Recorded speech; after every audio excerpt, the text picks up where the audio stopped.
siapkan dulu mental kita, siapkan mental bisnis kita seperti apa. Sukses adalah bertemunya kesempatan dan kesiapan. Ketika kita siap tapi kesempatannya nggak ada, ya nggak bakal bisa. Ketika kita ada kesempatan tapi kitanya nggak siap juga nggak bisa. Ketemunya kesempatan dan kesiapan itu kunci dari suksesnya bisnis kita.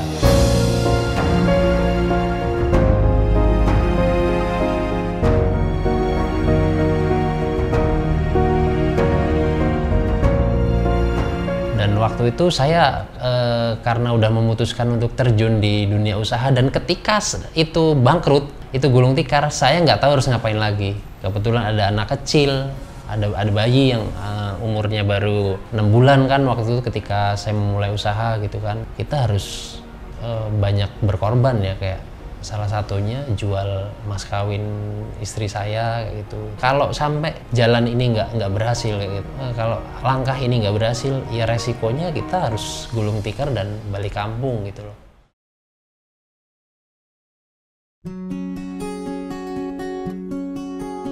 Assalamualaikum warahmatullahi wabarakatuh. Perkenalkan, nama saya Gianto, biasa teman-teman manggil tuh Ian. Saya founder dari Pecel Sambar Ampai yang berkantor pusat di Cengkareng, Jakarta Barat. Kurang lebih memulai usaha ini dari September 2018 sampai saat ini udah 4 tahun berjalan.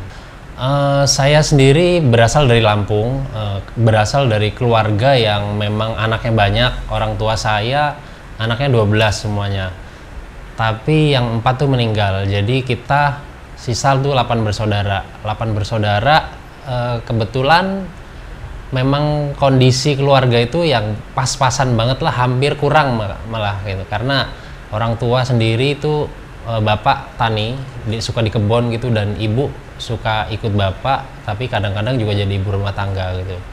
Jadi dari mulai SD, SMP, SMA itu saya memang udah terbiasa dengan kayak di rumah masakin adik-adik gitu, karena kan saya anak nomor 5, masih ada 3 cewek adik saya gitu. Jadi kalau di rumah udah terbiasa mandiri gitu, karena orang tua itu suka di kebun, kadang-kadang pulangnya seminggu sekali, 2 minggu sekali gitu. Jadi mau nggak mau saya yang memang di rumah harus bertanggung jawab sama adik-adik saya gitu loh. Jadi termasuk masakin adik, termasuk ya apapun itulah yang jadi tanggung jawab orang tua digantikan ke saya waktu itu gitu. Jadi dari SMP, SMA gitu. Terus pada akhirnya setelah lulus SMA, sebenarnya niat hati saya tuh pengen kuliah, pengen banget kuliah. Saya punya cita-cita pengen kuliah di IT kan waktu itu. Cuma karena keterbatasan materi kan, memang saya menyadari juga orang tua kondisinya pas-pasan gitu. Saya udah bisa lulus SMA aja udah sangat senang gitu. Karena dari keluarga saya itu 8 bersaudara, yang paling tinggi sekolahnya saya gitu. Hanya saya yang lulus SMA, selebihnya ya SMP rata-ratanya kayak gitu. Bahkan ada yang SD kayak gitu. Jadi sadar diri, akhirnya saya setelah lulus sekolah SMA, saya memutuskan untuk merantau ke Jakarta, ikut abang saya yang waktu itu kebetulan udah di Jakarta duluan. Waktu itu tahun 2010. Di tahun 2010 saya berangkat ke Jakarta, merantau, ikut abang saya. Pun di Jakarta nggak langsung kerja ya. Jadi saya memang harus cari kerjaan dulu gitu. Nah, di sela-sela saya nyari kerja belum dapat, saya ikut abang saya. Waktu itu karena abang saya di entertain, jadi penonton bayaran gitu. Jadi saya ikutlah ceritanya. Saya ikut jadi penonton bayaran buat supaya bisa makan sehari-hari aja deh gitu. Karena kalau nonton kan biasanya selesai nonton itu dapat makan. Setelah dapat makan biasanya dapat uang ya 15-25 ribu gitu lah.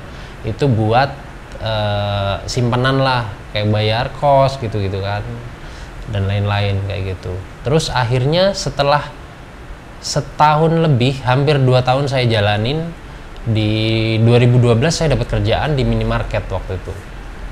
Di minimarket dapat kerjaan, kebetulan selama saya kerja, karirnya tuh nggak pernah, maksudnya nggak pernah lambat gitu loh. Jadi beberapa bulan naik jabatan gitu. Jadi pas di minimarket saya keluar kerja itu posisi udah store leader, terus yang setelah kerjaan berikutnya di supermarket saya juga udah jadi store manager juga gitu kan.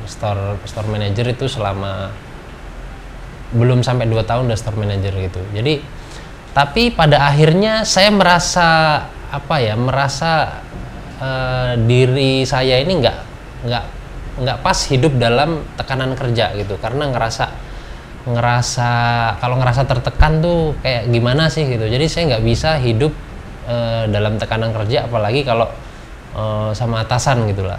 Karena kalau di dunia kerja kan tahu sendiri, kadang-kadang nggak salah kita ya tetap salah gitu loh. Jadi akhirnya itu yang memaksa saya untuk keluar dari kerjaan, dan udah deh saya nggak mau ikut orang lagi gitu kan. Akhirnya saya keluar dari kerjaan. Waktu itu saya nge-Grab, nge-Gojek gitu. Jadi driver online itu selama 2 tahun juga saya jalani. Jadi 2 tahun saya ngejalanin sebagai driver online. Dari situ saya banyak ketemu teman-teman dari berbagai macam latar belakang. Ada yang dasarnya memang anak kuliahan, ada pengusaha juga yang nyambi gitu-gitu. Ada yang memang full time di driver online gitu. Dari situ saya mempelajari masa depannya seperti apa gitu. Dan saya juga mikir nggak mungkin saya mau terus-terusan jadi driver online gitu. Sementara saya butuh yang benar-benar menjanjikan untuk masa depan yang lebih baik kayak gitu.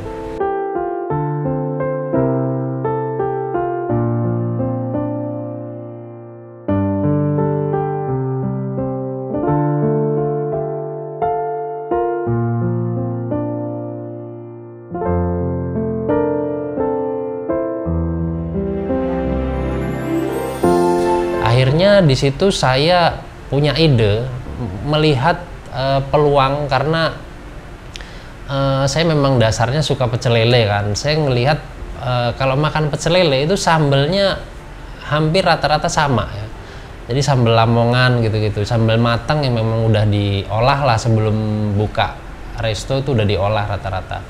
Saya melihat peluang dari sambal dari daerah Lampung, asalnya sambal Rampai. Jadi kebetulan memang saya belum pernah ada background usaha, jadi akhirnya saya belajar sedikit-sedikit dari YouTube, dari nanya teman-teman yang lain gitu kan. Tapi masih serba terbatas lah gitu, karena kita nggak tahu prosesnya seperti apa yang harus disiapkan ketika harus memulai usaha gitu. Misal bikin tendanya di mana kayak gitu, modal juga pas-pasan gitu. Tapi akhirnya memberanikan diri waktu itu karena memang tekadnya udah bulat. Saya cari informasi bikin tendanya di mana, terus menu yang mau dijual apa. Waktu itu kan fokusnya di lele sama ayam. Ya udah saya belajar caranya ungkep ayam di YouTube, caranya bumbuin ikan lele di YouTube gitu kan. Saya menjalani itu sampai kurang lebih belajarnya itu sampai berapa bulan gitu, sampai akhirnya harus memberanikan diri buka di bulan September waktu itu. Waktu itu saya jalan sama abang saya yang satunya, yang Mas Thohir, itu dari mulai masang tenda sampai jualan, sampai bongkar tenda, sampai dorong gerobak, kita masih lakuin bareng-bareng kayak gitu. Jadi memang benar-benar proses dari titik nolnya itu kita ngerasain banget lah kayak gitu. Nah setelah itu karena sambal yang saya jual waktu itu pertama kali kan sambal Rampai, tapi kita goreng dulu. Sementara kalau di Lampung itu benar-benar bahannya mentah, jadi fresh semua gitu. Pas customer beberapa kali nyobain itu bilangnya, tak pikir sambal Rampai itu apa gitu, nggak taunya kok sama sambal-sambal lain karena sambalnya digoreng dulu kan. Akhirnya di hari berikutnya customer yang ngasih masukan tersebut pas lagi pulang kerja, karena kebetulan tempat saya jualan memang orang yang setiap hari pulang kerja lewat situ gitu, deket halte busway. Akhirnya saya memberanikan diri untuk bikin sambal Rampai yang benar-benar asli dari Lampung, yang benar-benar mentah, Saya waktu itu nyoba kirimnya ya, 10 kilo gitu lewat travel. Saya suruh nyobain customer yang ngasih review tersebut. Akhirnya mereka ngerasa cocok gitu. Nah ini baru sambal yang bener-bener beda. Saya belum pernah nemuin sambal yang kayak gini, katanya kayak gitu. Jadi akhirnya di hari berikutnya itu saya patenin, oh berarti saya harus pakai sambal ini nih gitu. Pertama memang disukain sama customer, yang kedua memang itu jadi nilai jualnya lah gitu, beda dari yang lain kayak gitu. Akhirnya di hari berikutnya makin rame, offline-nya waktu itu sampai nggak muat tempatnya. Bahkan ada yang sampai saya mau makan ngantri tapi nunggu di depan bank gitu kan. Saya makan di sana aja, nanti anterin ke sana kayak gitu. Jadi kita jualan waktu itu benar-benar buka sore, tutup jam 9-10 malam kayak gitu, udah habis kayak gitu. Tapi makin lama karena pengen ini juga, pengen berkembang, akhirnya saya daftarin online kan.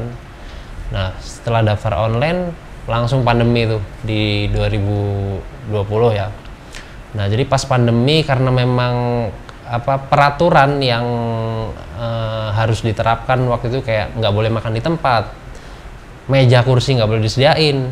Jadi ya saya mau nggak mau harus ikutin aturan. Jadi hanya boleh take away saja gitu. Itu pun nggak boleh berkerumun.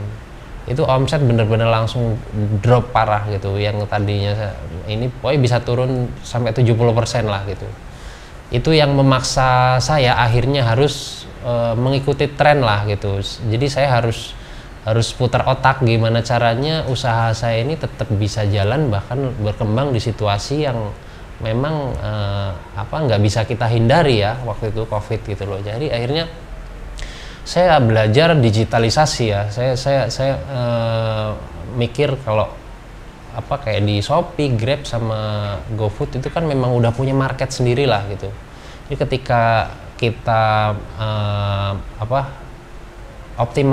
optimalisasi di aplikasi tersebut, itu jangkauannya bisa lebih luas gitu. Apalagi tradisi orang kan berpindah dari yang tadinya makan di tempat jadi online gitu. Ketika kita udah mulai optimasi kayak foto produk dan menunya segala macam, itu akan sangat bagus untuk perkembangan bisnis kayak gitu. Jadi setelah kita pelajari akhirnya ternyata treatment untuk customer online itu beda sama offline gitu. Jadi kita harus seperti ini.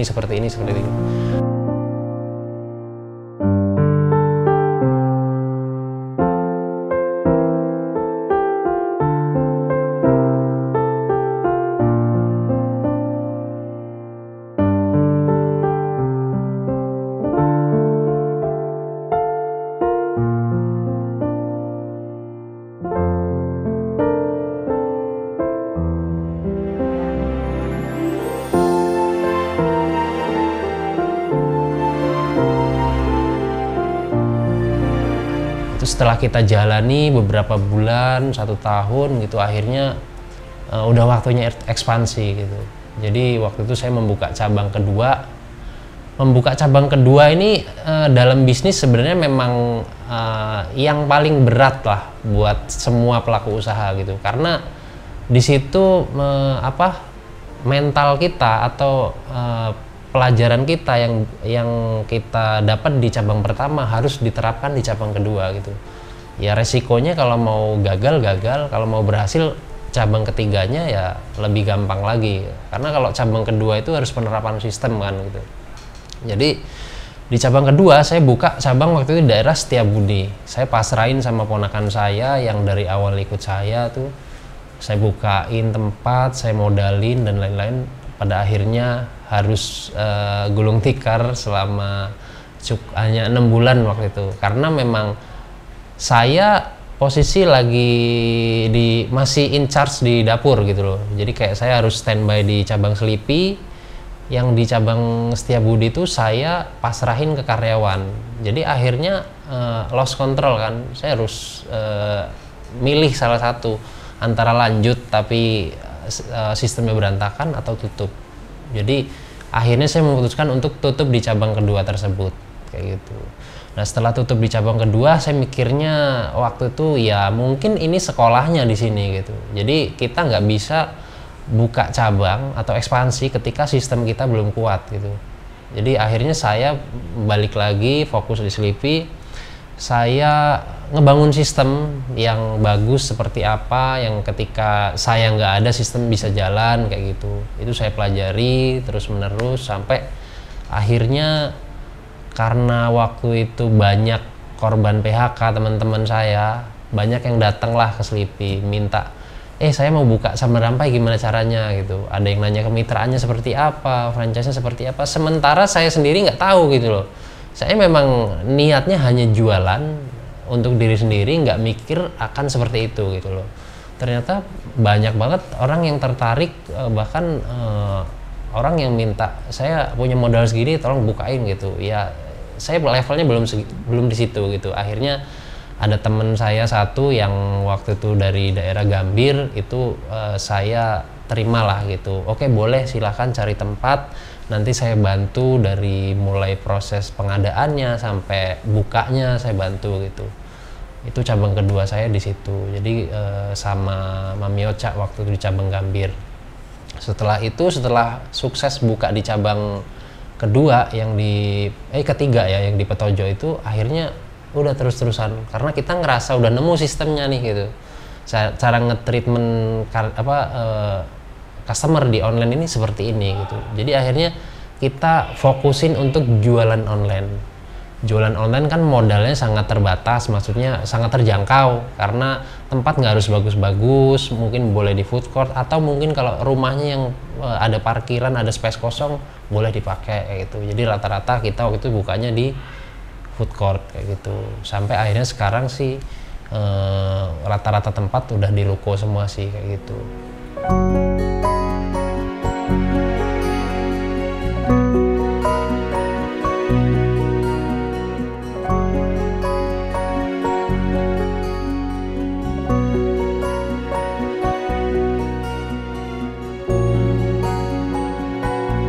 Kalau saya melihat ke belakang ya, melihat perjalanan bisnis dari awal memulai usaha sampai saat ini, sebetulnya kalau bisa disimpulkan, sukses itu adalah bertemunya kesempatan dan kesiapan gitu loh. Ketika kesempatan datang kita nggak siap, ya udah nggak jadi gitu loh. Jadi alangkah banyaknya kesempatan tapi yang kita sendiri nggak siap gitu loh. Dan waktu itu saya karena udah memutuskan untuk terjun di dunia usaha, dan ketika itu bangkrut, itu gulung tikar, saya nggak tahu harus ngapain lagi. Kebetulan ada anak kecil kan, ada bayi yang umurnya baru 6 bulan kan waktu itu ketika saya memulai usaha gitu kan. 1 tahun itu baru umur 6 bulanan lah kayak gitu.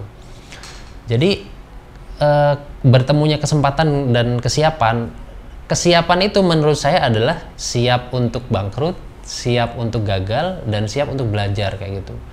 Jadi nggak bisa kita hanya coba-coba gitu loh.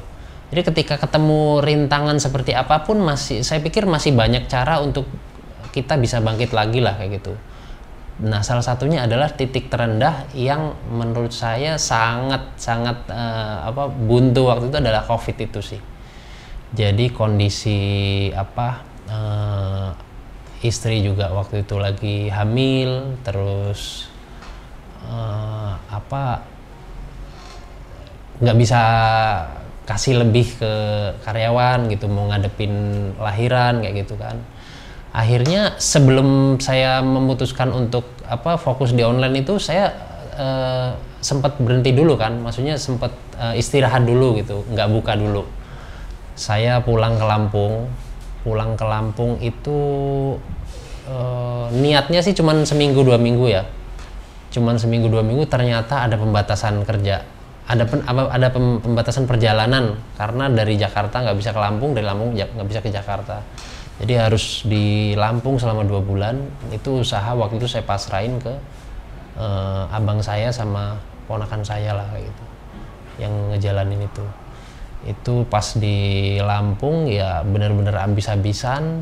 Jadi pas saya berangkat ke Jakarta lagi dengan sistem yang baru tadi, fokus di online, ya kita harus banyak berkorban ya, kayak salah satunya jual mas kawin istri saya kayak gitu, terus harus pindah ke kontrakan yang lebih kecil, pokoknya harus serba dipas-pasin lah, harus berhemat kayak gitu. Pokoknya, pikiran saya kalau sampai jalan ini nggak berhasil kayak gitu, kalau langkah ini nggak berhasil, ya resikonya kita harus gulung tikar dan balik kampung gitu loh. Jadi karena saya nggak mau ada di situ, ada titik situ gitu, jadi akhirnya saya bertekad ini harus benar-benar jalan kayak gitu loh, usaha ini harus maju kayak gitu. Jadi waktu itu akhirnya saya gabung di grup-grup pengusaha kuliner, terus grup Facebook, grup WhatsApp kayak gitu-gitu, cari link lah kayak gitu, belajar dari mereka seperti apa kalau kita mau manage cabang kayak gitu. Jadi akhirnya nemu celahnya, oh ternyata harus seperti ini, harus seperti ini, harus seperti itu gitu loh. Jadi dari situlah akhirnya bisa ketemu jalannya, terus bisa berkembang sampai sekarang. Jadi ya banyak orang ketemu titik terendahnya itu, mereka banyak yang mikir itu udah jalan terakhirnya lah kayak gitu. Nah kebetulan untungnya saya nggak mikir seperti itu gitu loh, karena saya merasa yang tadi itu saya sampaikan, kita harus siap untuk ada di titik terendah, siap untuk belajar, siap untuk menghadapi apapun rintangan yang akan terjadi ketika menjalani usaha kayak gitu. Jadi ya akhirnya bisa sampai sekarang seperti ini, ya nggak mudah mungkin gitu loh, cuman kita terus evaluasi lah kayak gitu supaya kedepannya tetap stabil, tetap sustain kayak gitu, supaya bisa jadi berkah buat karyawan dan teman-teman yang lain gitu yang ikut gabung di perusahaan kita lah kayak gitu.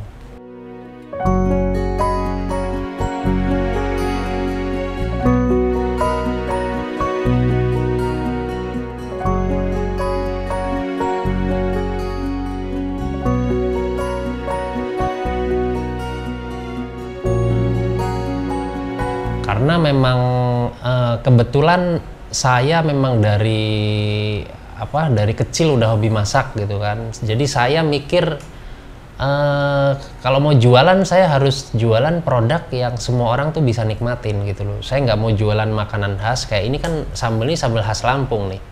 Sambal khas Lampung yang mungkin kalau di Lampung versinya nggak kayak gini banget gitu. Tapi kita modifikasi supaya bisa diterima sama kebanyakan orang gitu loh. Itu dalam beberapa tahap juga kita selalu evaluasi gitu. Jadi yang jadi pembeda kita adalah pembeda kita di sambalnya. Karena kalau ngomongin ayam, ngomongin ikan, lauk dan lain-lain itu mungkin sama lah sama tempat lain. Tapi untuk sambalnya ciri khas kita ya di sambal rampa itu gitu loh. Jadi benar-benar bahan fresh diulek, kita nggak pernah stok banyak. Misal ngulek mungkin 1 jam habis bikin lagi, 1 jam habis bikin lagi kayak gitu. Jadi kesegarannya akan terjaga. Ketika customer nyobain, dia akan ngerasa langsung dapat sense-nya itu langsung dapat gitu loh. Jadi oh beda nih sambal kayak gitu. Seperti itu sih gitu. Pada akhirnya customer terus repeat order dan sampai sekarang ya masih tingkat repeat ordernya customer tuh lebih dari 50% sih kayak gitu. Kalau treatment online sama offline tuh jelas beda banget, karena kalau offline tuh kita berhadapan langsung dengan customer, tapi kalau online itu ada agregatornya, yaitu si GoFood, GrabFood dan Shopee gitu, perantaranya mereka gitu. Jadi kita nggak bisa langsung bersentuhan sama si customer gitu. Mau nggak mau kita harus memperbaiki dari apa yang bisa customer lihat dari resto kita gitu. Pertama foto produk, yang kedua promonya gitu, seperti apa gitu, dan variasi menunya supaya nggak terjadi kebosanan customer gitu. Jadi akhirnya setiap saat mungkin waktu itu sebulan sekali kita ngeluarin menu baru ketika jualan di online awal-awal ya kayak gitu. Seperti itu sih. Jadi akhirnya customer kalaupun hari ini pesennya rampai, besok sambal yang lain kayak gitu. Tapi tetap produk unggulan kita di sambal rampai gitu. Selebihnya ya mungkin kita kayak iklan di Instagram kayak gitu-gitu sih, supaya jangkauan bisnis kita tuh lebih luas lagi. Karena seenak apapun masakan kita, Kalau customer nggak tahu ya nggak bakal beli gitu. Nomor satu, customer tahu dulu deh kayak gitu. Caranya ngasih tahu ya harus di marketingnya itu harus bagus kayak gitu. Apa yang kita jual sebenarnya gitu. Tapi kalau customer nggak tahu apa yang kita jual, ya dia nggak mau beli kayak gitu. Kalau dari variasi menunya itu ada banyak sih, kayak ayam, ikan, terus aneka tumisan itu yang jadi pelengkapnya kita. Terus kayak ada jengkol, ada pete, ada ikan asin, seperti itulah gitu. Jadi customer yang nggak udah bosen makan ayam bisa ke lele, bisa ke nila, bisa ke bawal, atau ke ikan asin. Nggak sedikit juga customer yang hanya pesen sambelnya sama sayur-sayurannya aja kayak gitu. Jadi itu yang kita bilang, kita jual makanan sebenarnya yang semua orang tuh bisa nikmatin gitu, nggak hanya kalangan menengah ke bawah atau menengah ke atas kayak gitu. Jadi semua orang bisa nikmatin kayak gitu. Masalah pencapaian dari awal buka sampai sekarang yang menurut saya paling paling membanggakan buat kita, waktu itu kita dapat penghargaan dari Shopee Indonesia di acara Shopee Award 2021. Kita jadi top merchant growing yang mempunyai perkembangan bisnis sama transaksi lumayan besar di 2021 gitu. Itu dari nasional, kita salah satunya mewakili Jakarta kayak gitu. Jadi dari situ kan bisa lebih dikenal lagi gitu. Termasuk kita juga banyak pelanggan kayak artis-artis gitu yang tiba-tiba pesen, tiba-tiba nge-tag, seperti itu sih gitu. Terus kalau yang masalah SDM, untuk saat ini pecel lele sambal rampai sendiri itu ada 24 cabang yang tersebar di Jabodetabek. Yang paling jauh itu di Gading Serpong sama di Kalisari Cijantung kayak gitu. Selebihnya ya paling banyak di Jakarta Barat lah kayak gitu. Terus untuk masalah kendala terbesar ya dalam memanage multi outlet begitu 24 cabang, kendalanya adalah di SDM sama di infrastruktur. Infrastruktur itu termasuk bagian dari SDM lah saya bilang. Pertama yang sering customer komplain adalah, oh saya makan di cabang ini lebih enak rasanya, saya makan di cabang ini lebih enak kayak gitu. Itu yang sering banget kita dengar dari customer waktu itu ketika cabang kita masih 10 gitu-gitulah. Jadi akhirnya kita harus evaluasi apa yang jadi komplain customer ini, harus kita tanganin bener gitu loh. Gimana caranya supaya produk ini sama rata kualitasnya. Jadi akhirnya kita buatlah central kitchen. Central kitchen itu nanti fungsinya mereka adalah menyiapkan semua proses produksi. Kayak misalnya bumbunya udah kita takerin di sini. Jadi si cabang ini kalaupun dia mau bikin sambal, dia udah tinggal tuangin bumbu, udah tinggal ulek aja. Secara otomatis rasanya udah sama kayak gitu. Mungkin kalau yang tumis-tumisan gitu tergantung skillnya juga. Mungkin kalau ada beda-beda dikit ya wajar lah saya bilang. Yang penting kalau dari sambalnya kita udah sesuaikan semua, kita udah pack dari 3 jenis sambal itu, bumbunya udah di pack di sini, si cabang setiap hari dikirim kayak gitu. Kayak sayurannya setiap hari dikirim. Jadi kontrolnya bisa 2 arah gitu loh. Jadi bisa di central kitchen sama di cabang kayak gitu. Nah, masalah SDM sebenarnya ini drama SDM itu terutama di UMKM itu nggak ada matinya, bakal di enterprise ya. Saya bilang masalah nomor 1 itu SDM gitu. Nah, akhirnya kita ngambil karyawan tuh fokusin dari daerah semua. Jadi kebetulan saya dari Lampung, kan ada banyak saudara, banyak teman-teman yang dari Lampung yang kita berdayakan. Akhirnya itu kita sediain mesnya, tempat tinggal udah kita sediain, yang ngerokok juga kita tanggung, terus makannya pun kita tanggung. Jadi sehari-harinya mereka ya udah bener-bener di situ gitu loh, bener-bener di situ. Nah, awal-awal memang kendala kita di SDM adalah karena kurang tegas, karena kita merasa kita masih butuh dia gitu loh. Padahal secara kinerja itu sangat, karyawan tersebut punya pengaruh buruk sama yang lain, kayak sering telat, terus sering begadang gitu-gitu, main game terus, yang akhirnya berangkatnya kan harus telat, bangunnya harus dibangunin kayak gitu. Jadi makin kesini makin kita evaluasi, kita harus punya sistem manajemen SDM yang bagus. Jadi akhirnya kita bikin ketegasan, kayak ada karyawan yang 2 hari nggak masuk, 3 hari nggak masuk tanpa kabar, kita anggap resign. Jadi udah kita langsung suruh pulang kayak gitu. Terus misalnya ada karyawan yang bikin kesalahan ini itu, nanti kita kasih SP seperti itu gitu loh. Tapi juga nggak lepas, nggak hanya ngasih punishment aja ya, tapi ketika mereka pencapaiannya bagus juga kita kasih bonus kayak gitu sih. Terus kita juga suka adain kayak gathering gitu supaya si karyawan ini lebih lagi lah, lebih kompak lagi. Di Central Kitchen juga seperti itu. Kadang kita juga adain futsal rutin gitu untuk membangun kebersamaan karyawan kayak gitu sih.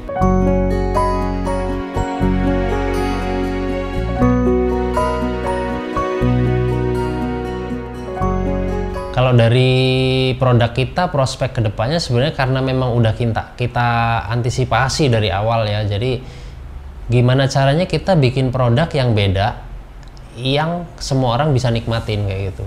Jadi zamannya sekarang itu kan sebenarnya udah zamannya kolaborasi gitu. Maksudnya orang mau jualan sejenis pun nggak jadi masalah lah kayak gitu. Yang harus kita bangun adalah brand identity kita seperti apa gitu loh.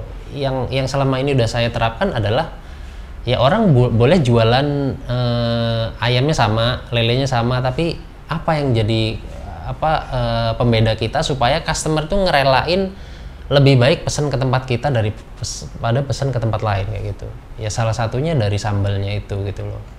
Ya karena kita udah ngebangun branding Sambal Rampai ini, akhirnya banyak orang yang niru-niru pun ya mereka tetap akhirnya pesan ke kita gitu loh. Itu berdasarkan dari customer retention rate kita yang tingkat repeat ordernya itu lebih dari 50% lah kayak gitu. Artinya secara produk mestinya itu udah sangat-sangat bisa diterima kayak gitu.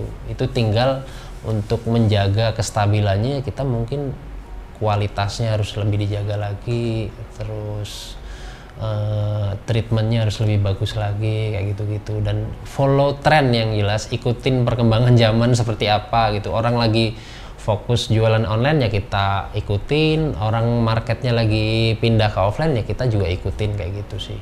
Sebetulnya kalau buat teman-teman yang mau memulai usaha, mau menjalani bisnis untuk pertama kali, terutama yang dari nol kayak gitu, yang benar-benar harus disiapkan adalah mentalnya sih.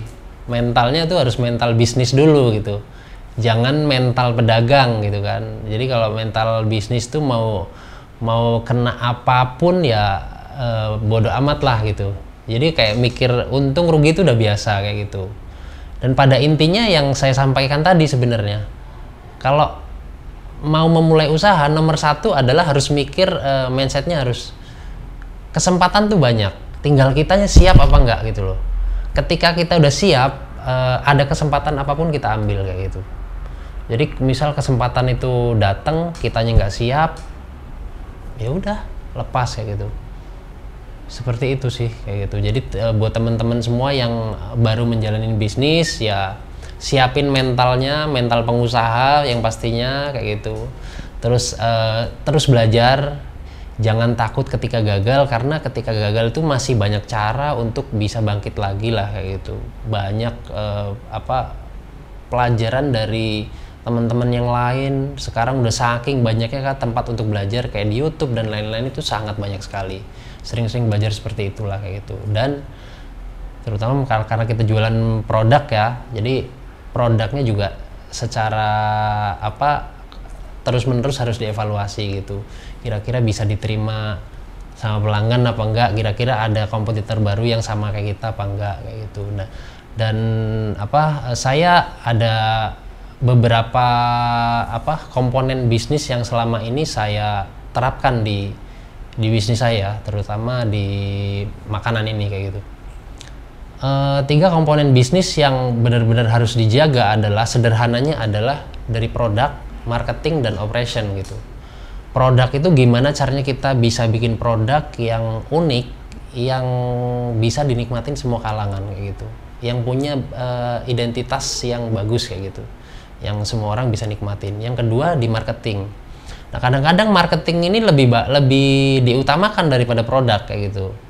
Setelah kita punya produk yang bagus, punya marketing yang bagus, gimana cara kita ngejualnya, itu poin yang sangat penting menurut saya. Karena buat apa produknya bagus kalau kita nggak bisa ngejualnya kayak gitu. Jadi pelajari gimana caranya marketing yang bagus, marketing online, marketing offline kayak gitu kan. Itu sangat banyak bisa dipelajari di platform media online kayak gitu seperti YouTube dan lain-lain. Yang ketiga adalah operation. Jadi ketika kita udah menguasai dua hal tersebut, operation itu adalah termasuk salah satunya SDM, sistem dan lain-lain kayak gitu.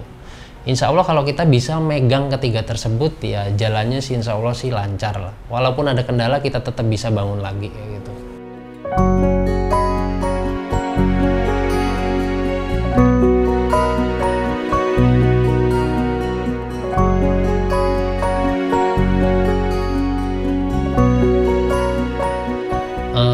Karena kan kita PT kita namanya PT Rampai Berkah Bersama, dengan harapan usaha ini tuh bisa jadi berkah buat karyawan, bahkan buat petani gitu kan, karena kita ngambil rampai kan sekarang kuantitinya udah lumayan banyak kayak gitu. Jadi semua yang tergabung dalam PT Rampai Berkah Bersama, bahkan itu petaninya pun, suppliernya itu dapat berkahnya dari kita lah kayak gitu. Untuk kedepannya kita akan fokus di ikutin tren dulu, karena ini situasinya kan memang lagi agak terombang-ambing gitu. Jadi kita lagi analisa market, kayaknya market offline ini mulai bagus lagi. Jadi ke depan kita akan fokus penjualan offline, tapi tetap nggak menyampingkan penjualan online kayak gitu. Seperti itu sih. Jadi untuk ekspansinya sementara itu dulu. Untuk pembukaan cabang sementara kita keep dulu beberapa bulan, ngelihat situasi ke depan seperti apa. Setelah itu baru kita action lagi sesuai dari apa yang kita evaluasi 3 bulan tersebut, poinnya apa, terus penerapannya baru 3 bulan berikutnya kayak gitu. buat teman-teman yang baru memulai bisnis, memulai usaha, pesan dari saya adalah siapkan dulu mental kita, siapkan mental bisnis kita seperti apa, karena sukses adalah bertemunya kesempatan dan kesiapan. Jadi dua hal tersebut nggak bisa dipisahkan. Ketika kita siap tapi kesempatannya nggak ada, ya nggak bakal bisa. Ketika kita ada kesempatan tapi kitanya nggak siap juga nggak bisa kayak gitu. Jadi ketemunya kesempatan dan kesiapan itu kunci dari suksesnya bisnis kita kayak gitu. Siap dalam arti siap untuk memulai bisnis, siap untuk belajar, dan siap untuk gagal, dan siap untuk berkembang.